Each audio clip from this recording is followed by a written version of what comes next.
حضرات، یہ رجب شریف کا مہینہ ہے اور اس مہینے میں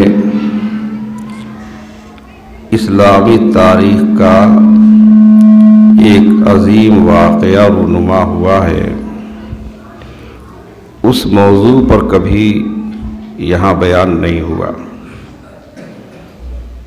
ہجرت حبشہ، اسلام کی جو پہلی ہجرت ہوئی حبشہ کی طرف، وہ رجب شریف کے مہینے میں ہوئی۔ آج ہم اس موضوع پر کچھ بیان کرتے ہیں۔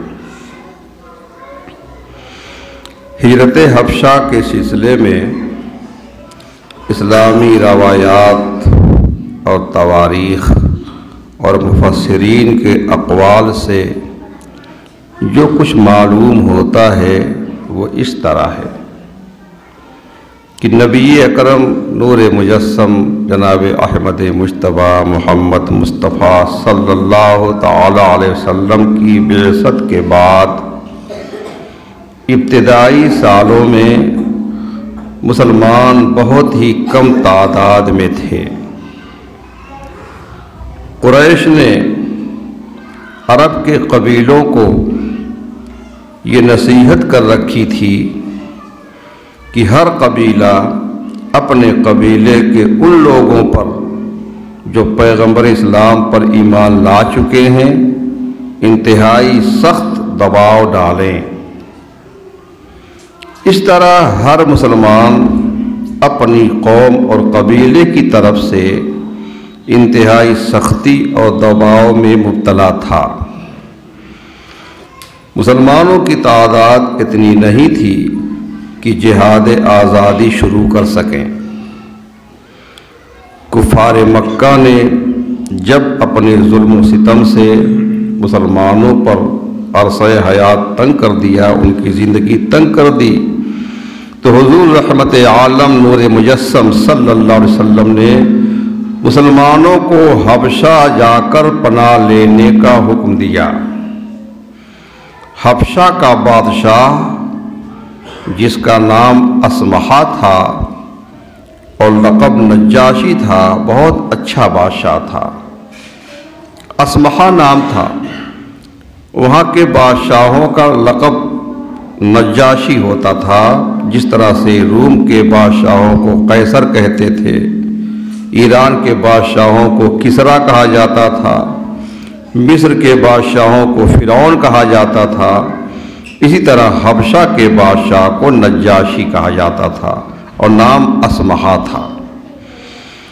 وہ عیسائی دین کا پابند تھا۔ عیسائی مذہب ایک سچا مذہب، لوگوں نے اب بگاڑ دیا ہے اس کو، وہ بھی ایک آسمانی مذہب ہے۔ تو بادشاہ عیسائی دین کا پابند تھا، بہت ہی انصاف پسند اور رحم دل تھا، اور توریت اور انجیل وغیرہ آسمانی کتابوں کا بہت ہی ماہر عالم تھا۔ حضور اقدس سید عالم صلی اللہ علیہ وسلم نے ہجرت کے لیے حبشہ کو منتخب فرمایا اور کہا کہ وہاں ایک نیک دل بادشاہ ہے جو ظلم و ستم نہیں کرتا، تم لوگ وہاں چلے جاؤ، یہاں تک کہ اللہ تعالیٰ کوئی مناسب موقع ہمیں عطا فرمائے۔ اسمہا کے معنی ہے حبشہ کی زبان میں عطیہ اور بخشش، عطیہ بخشش اس کے معنی ہیں۔ اعلان نبوت کے 5ویں سال رجب شریف کے مہینے میں 11 مرد اور 4 عورتوں نے حبشہ کی جانب ہجرت کی۔ یہ 11 مرد تھے اور 4 عورتیں تھیں۔ ان مسلمانوں نے ایک چھوٹی سی کشتی کرائے پر لی اور بحری راستے سے، پانی والے راستے سے حبشہ جانے کے لیے روانہ ہو گئے۔ ان مہاجرین کرام کے مقدس نام ہم برکت کے لیے سنا دیتے ہیں، بڑے ہی بابرکت نام ہیں ان مہاجرین کے۔ سر فہرست نام ہے سیدنا حضرت عثمان غنی رضی اللہ تعالیٰ عنہ کا۔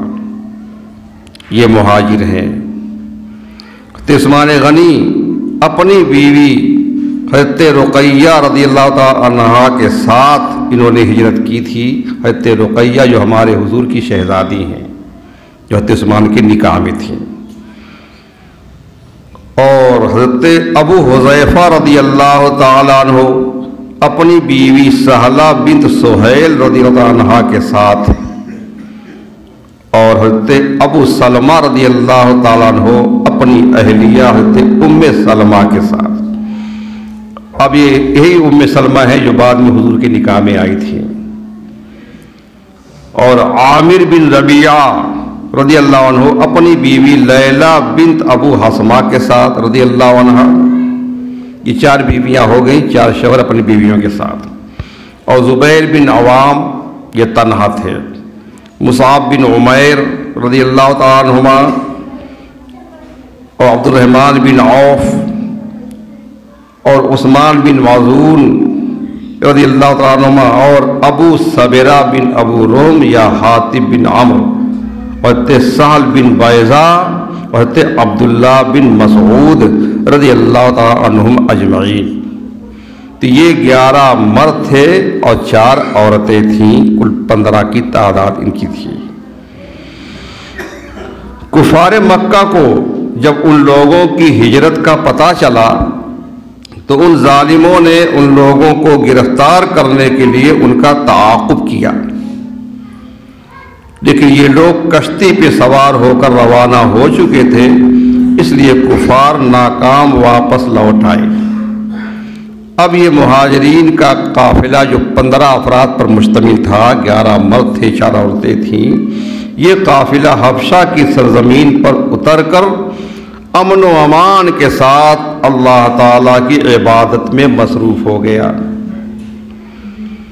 پھر چند دنوں کے بعد اچانک یہ خبر پھیل گئی حبشہ میں کہ مکہ کے کفار مسلمان ہو گئے۔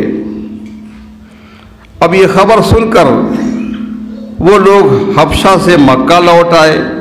اب وطن چھوڑنے کی کیا ضرورت ہے، چل کے اپنے وطن ہی میں رہیں، مکہ لوٹ آئے۔ مگر یہاں آ کر پتہ چلا کہ یہ خبر غلط تھی، چنانچہ بعض لوگ تو پھر حبشہ چلے گئے، مگر کچھ لوگ مکہ میں روپوش ہو کر رہنے لگے، چھپ کر رہنے لگے۔ لیکن کفار مکہ نے ان لوگوں کو ڈھونڈ نکالا اور ان لوگوں پر پہلے سے بھی زیادہ ظلم و ستم ڈھانے لگے۔ تو حضور پاک صلی اللہ علیہ وسلم نے پھر ان لوگوں کو حبشہ چلے جانے کا حکم دیا۔ اب مسلمانوں کی تعداد کچھ اور بڑھ چکی تھی۔ اب حبشہ سے جو لوگ آئے تھے وہ اور ان کے ساتھ ساتھ دوسرے مظلوم مسلمان کل 83 مرد اور 18 عورتیں، ان لوگوں نے حبشہ کی جانب ہجرت کی۔ تمام مہاجرین نہایت امن و سکون کے ساتھ حبشہ میں رہنے لگے، مگر کفار مکہ کو کب گوارا ہو سکتا تھا کہ فرزندان توحید کہیں بھی امن و چین کے ساتھ رہ سکیں۔ اس ہجرت کی بنیاد کافروں کے لیے سخت تکلیف دہ تھی۔ وہ اچھی طرح سمجھ رہے تھے کہ بہت جلد یہ مسلمان طاقتور جماعت کی صورت اختیار کر لیں گے۔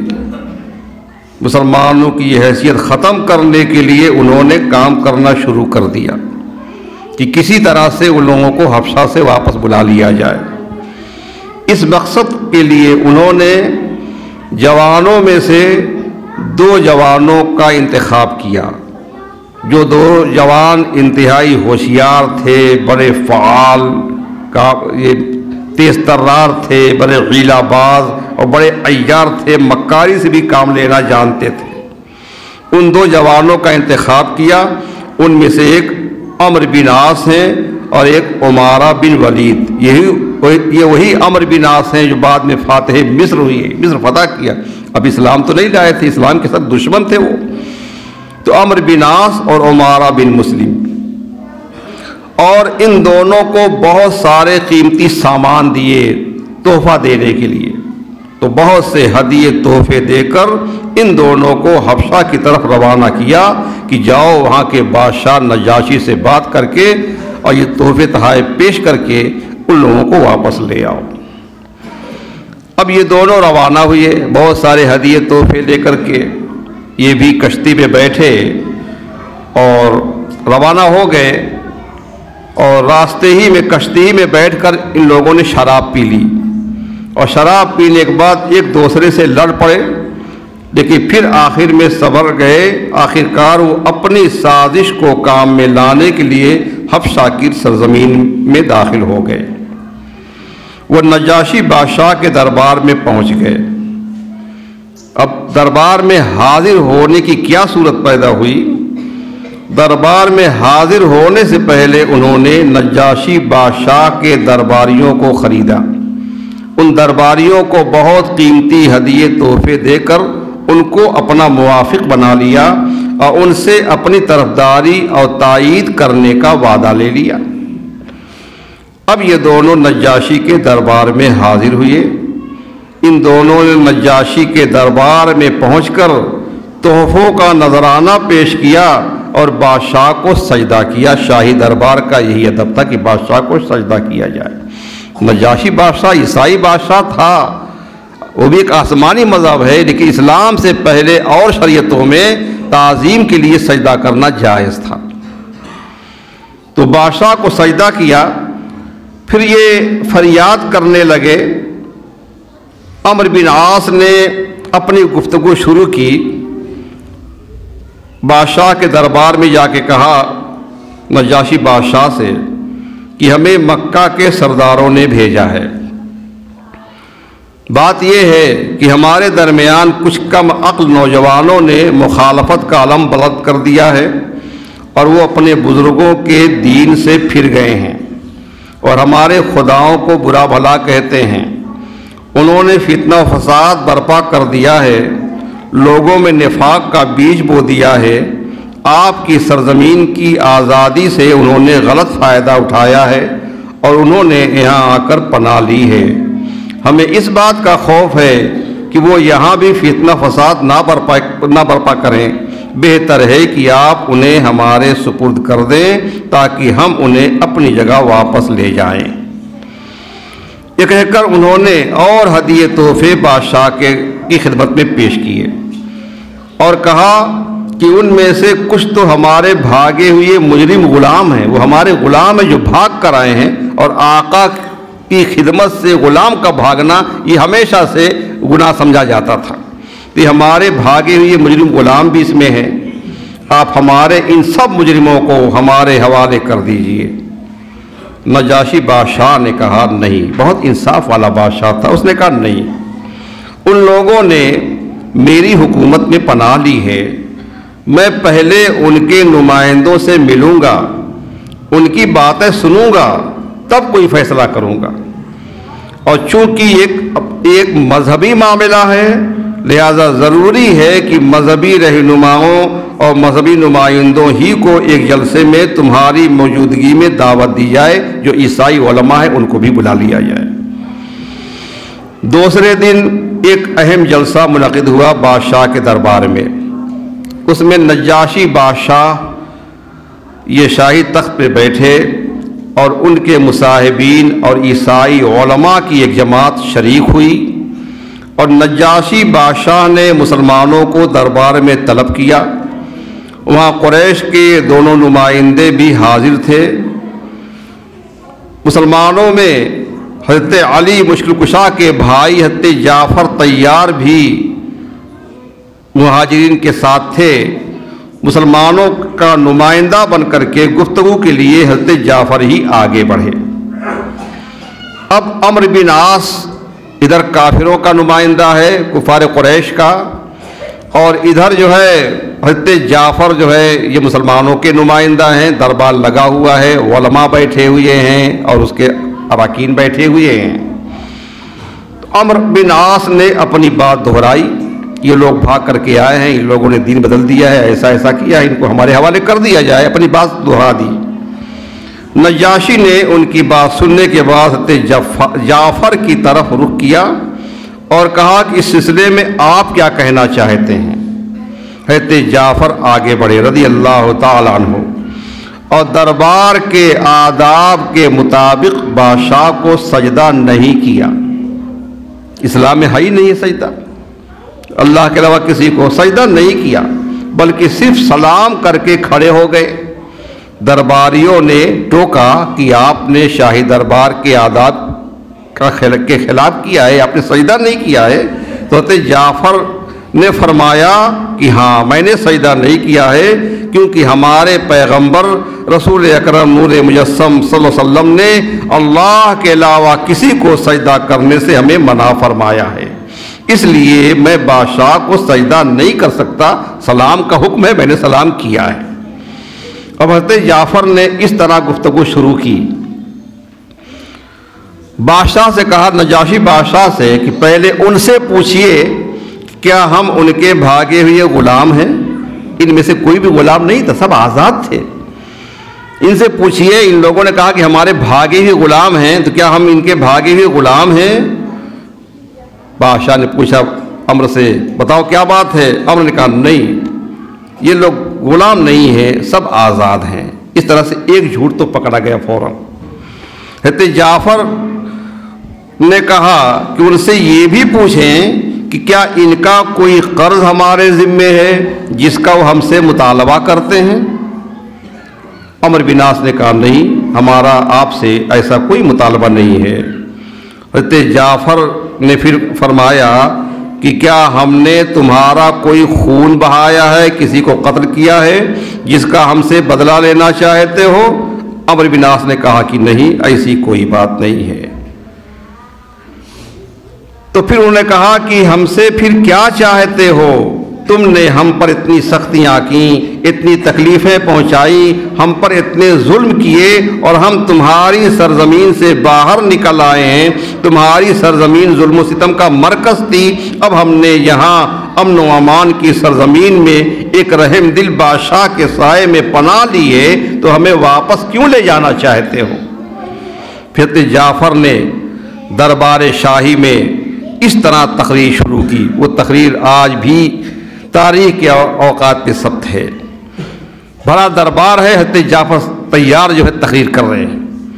انہوں نے شروع کیا، اے بادشاہ، ہم لوگ جاہل تھے، ہم نادان تھے، شرک اور بت پرستی کرتے تھے، لوٹ مار کرتے تھے، چوری ڈکیتی کرتے تھے، ظلم و ستم کرتے تھے، اور طرح طرح کی بدکاریوں اور بدعمالیوں میں مبتلا تھے، مردار کا گوشت کھاتے تھے، طرح طرح کے برے اور شرمناک کام انجام دیتے تھے، قطع رحمی کرتے تھے، رشتے نہیں نبھاتے تھے، اپنے پڑوسیوں سے برا سلوک کرتے تھے، اور ہمارے طاقتور کمزوروں کے حقوق ہڑپ کر جایا کرتے تھے۔ اللہ تعالیٰ نے ہمارے درمیان ہماری قوم میں سے ایک شخص کو اپنا رسول بنا کر بھیجا، اس کے حسب و نسب اور صدق و دیانت کو ہم سب پہلے سے جانتے تھے۔ اس کا حسب نسب انتہائی شریف، انتہائی سچا، کبھی آج تک جھوٹ بولتے ہوئے سنا نہیں گیا، انتہائی امانت دار۔ اس رسول نے ہمیں شرک اور بت پرستی سے روک دیا، اور صرف ایک خدائے واحد کی عبادت کا حکم دیا، اور ہم ہر قسم کے ظلم و ستم اور تمام برائیوں اور بدکاریوں سے اور ہمیں منع فرما دیا۔ ہمیں حکم دیا کہ ہم نماز پڑھیں، روزہ رکھیں، زکوٰۃ دیں، ابھی روزہ فرض نہیں ہوا تھا، ہم نماز پڑھیں، زکوٰۃ دیں، عدل و احسان سے کام لیں، اور ضرورت مندوں کی مدد کریں۔ ہم اس رسول پر ایمان لائے، شرک و بت پرستی ہم نے چھوڑ دی، ہم نے تمام برے کاموں سے توبہ کر لی۔ بس یہی ہمارا گناہ ہے، یہی ہماری خطا ہے، جس پر ہماری قوم ہماری جان کی دشمن ہو گئی ہے، اور ان لوگوں نے ہمیں اتنا ستایا کہ ہم اپنے وطن کو چھوڑ کر آپ کی سلطنت میں آپ کے زیر سایہ پرامن زندگی بسر کر رہے ہیں۔ اب یہ لوگ ہمیں مجبور کر رہے ہیں کہ ہم پھر اسی پرانی گمراہی میں لوٹ جائیں۔ حضرت جعفر کی اس تقریر سے نجاشی بادشاہ بہت متاثر ہوا، اور اس بادشاہ نے کہا کہ عیسیٰ بن مریم علیہ السلام بھی انہی چیزوں کے لیے مبعوث ہوئے تھے، تمہارے پیغمبر جو تعلیم دیتے ہیں یہی تعلیمات ہمارے پیغمبر کی بھی ہیں۔ یہ دیکھ کر کفار مکہ کے سفیر عمرو بن عاص نے سوچا کہ اب تو ہمارا کھیل بگڑنے والا ہے۔ اب انہوں نے اپنی ترکش کا آخری تیر بھی پھینک دیا اور کہا اے بادشاہ آپ ان باتوں پہ نہ جائیں، یہ مسلمان لوگ آپ کے پیغمبر حضرت عیسیٰ علیہ السلام کے بارے میں کچھ دوسرا ہی اعتقاد رکھتے ہیں جو آپ کے عقیدے کے بالکل ہی خلاف ہے۔ ان کے بارے میں آپ یہ لوگ ایسی بات کہتے ہیں کہ آپ سنیں گے تو ان کو دربار سے نکال دیں گے۔ یہ سن کر نجاشی بادشاہ نے حضرت جعفر سے اس بارے میں سوال کیا اور کہا کہ جو آیتیں تمہارے پیغمبر پر نازل ہوئی ہیں ان میں سے کچھ تمہیں یاد ہیں؟ حضرت جعفر نے کہا جی ہاں۔ پھر انہوں نے سورہ مریم کی تلاوت شروع کی۔ سورہ مریم کا انہوں نے انتخاب کیا اور سورہ مریم حضرت عیسیٰ علیہ السلام کا تذکرہ ہی ہے، حضرت عیسیٰ علیہ السلام کی پیدائش کا تذکرہ ہے، ان پر جو تہمت لگی تھی اس کا تذکرہ ہے، بغیر باپ کے ان کا پیدا ہونا، حضرت مریم کی جو کرامتیں ہیں کہ جو ہے درخت سے جو ہے وہ کیا ہے درخت ہرا بھرا ہو گیا، کھجوریں پک گئی، نیچے سے چشمہ جاری ہوا، کیا کیا باتیں ہیں، حضرت عیسیٰ علیہ السلام کا کلام فرمانا، یہ سب اس میں ذکر ہے سورہ مریم میں۔ تو انہوں نے یہ انتخاب کیا، یہ ان کا حسن انتخاب ہے۔ یہ اب سورہ مریم کی تلاوت کی۔ اس سورت کی آیات ایسی ہیں جو عیسیٰ علیہ السلام اور ان کی ماں مریم کو ہر قسم کی ناروا تہمتوں سے پاک قرار دیتی ہیں۔ یہ حضرت جعفر طیار کا حسن انتخاب ہے۔ ان آیات کی ایسے دلکش انداز میں تلاوت کی کہ ایک عجیب سما بدھ گیا اور ان آیات کی تاثیر سے نجاشی بادشاہ کے دل پہ بہت گہرا اثر پڑا اور ان پر رقت طاری ہو گئی اور ان کی آنکھوں سے آنسو جاری ہو گئے، یہاں تک کہ مسیحی علماء جو وہاں تھے ان کی آنکھوں سے بھی فرط شوق میں آنسو بہنے لگے۔ حضرت جعفر نے فرمایا کہ ہمارے رسول صلی اللہ علیہ وسلم نے ہم کو یہی بتایا ہے کہ عیسیٰ علیہ السلام خدا کے بیٹے نہیں ہیں بلکہ خدا کے بندے ہیں اور اس کے رسول ہیں جو کنواری مریم کے شکم مبارک سے بغیر باپ کے خدا کی قدرت کا نشان بن کر پیدا ہوئے ہیں۔ نجاشی بادشاہ نے بڑے غور سے حضرت جعفر کی تقریر کو سنا اور یہ کہا کہ بلا شبہ انجیل اور قرآن دونوں ایک ہی آفتاب ہدایت کے دو نور ہیں۔ یقیناً عیسیٰ علیہ السلام خدا کے بندے اور اس کے رسول ہیں اور میں گواہی دیتا ہوں کہ بے شک حضرت محمد صلی اللہ علیہ وسلم خدا کے وہی رسول ہیں جن کی بشارت حضرت عیسیٰ علیہ السلام نے انجیل میں دی ہے۔ ایمان لے آئے۔ پھر کہا اگر میں دستور سلطنت کے مطابق تخت شاہی پر رہنے کا پابند نہ ہوتا تو میں خود مکہ مکرمہ جاتا اور رسول اکرم صلی اللہ علیہ وسلم کی جوتیاں سیدھی کرتا اور ان کے قدم دھوتا۔ عمرو بن عاص نے بہت کوشش کی کہ کوئی بات کرے اور مسلمانوں کو اس کے سپرد کرنے کی درخواست کرے۔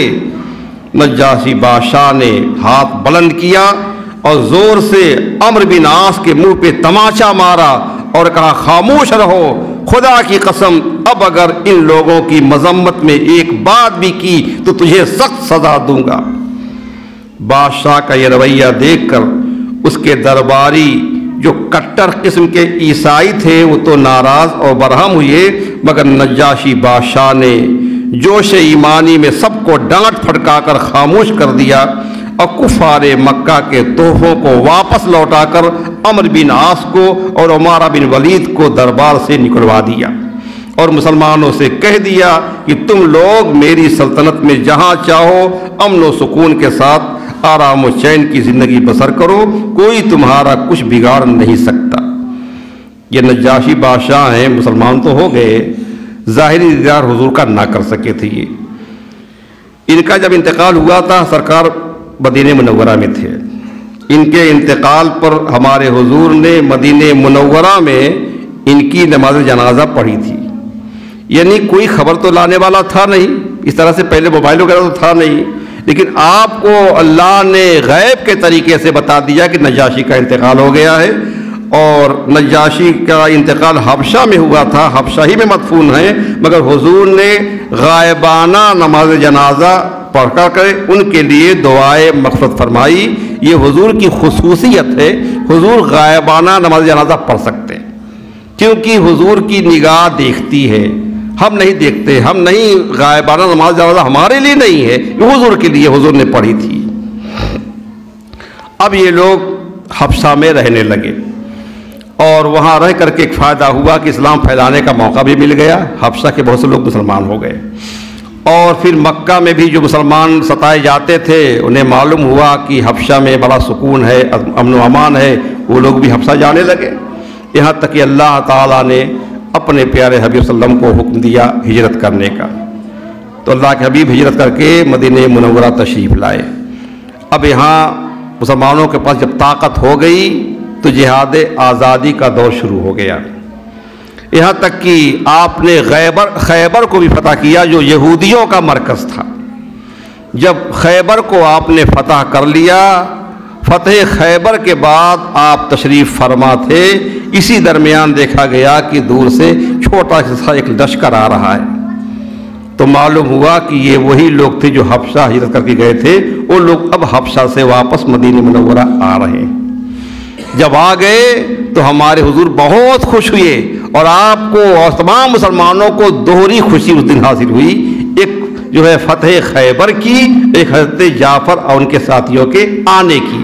اس پر آپ نے ایک جملہ ارشاد فرمایا تھا، لا ادری انا بفتح خیبر اسر ام بقدوم جعفر، میں نہیں سمجھ پا رہا ہوں کہ میں خیبر کے فتح ہونے کی خوشی مناؤں یا جعفر کے آنے کی خوشی مناؤں۔ اللہ تعالی ہم سب کو اس سب کی برکتیں عطا فرمائے، آئے ہم سب ان کی ارواح کو ایصال ثواب کریں۔